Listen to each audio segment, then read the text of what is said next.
Di suatu tempat bernama nggak ada namanya. Ya sebut aja ini tuh negeri... apa ya? Enaknya apa guys? Anjir lagi bisa nama gue. Wes negeri Wakanda aja lah.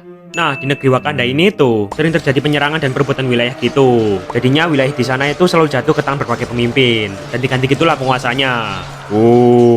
Nah, biasanya perebutan kekuasaan ini dilakuin sama para pemberontak muda yang nyerang dan ngambil alih kekuasaan para penguasa yang udah tua. Ya, soalnya ya mereka yang masih muda ini ya lebih kuat dan lebih fit gitulah dibandingin sama para penguasa yang udah tua. Jadinya ya easy puh, mending turu puh. Anjay. Ya, setiap wilayah kekuasaan yang ada di sana itu bakal selalu jatuh ke tangan mereka yang lebih muda. Dan pas mereka yang muda ini udah tua, ya wilayahnya mereka ini bakal diserang dan diambil alih sama generasi setelahnya yang lebih muda. Gitu.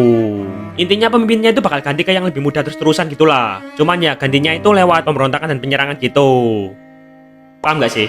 Wes bola, oke lanjut. Nah, lalu di suatu masa, itu lahir sosok pejuang yang namanya itu si Alpha. Indonesia nomor 1 Alpha. Seorang pemimpin muda yang punya ambisi buat menguasai semua wilayah di negeri Wakanda. Dan ya, karena kegigihan dan jiwa mudanya, cuman dalam waktu singkat, si Alpha ini berhasil buat ngerebut dan menguasai sebagian besar wilayah yang ada. Yang bikin si Alpha ini dikenal sebagai salah satu top lokal pemimpin dengan wilayah kekuasaan terbesar di negeri Wakanda. Anjay. Dan ya, selama puluhan tahun, dengan tekad dan jiwa mudanya, si Alpha ini selalu berjuang buat mempertahanin sekaligus memperluas wilayah kekuasaannya dengan cara menyerang para penguasa tua.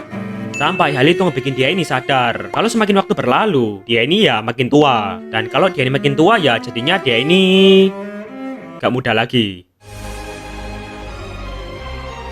Yo gak salah sih.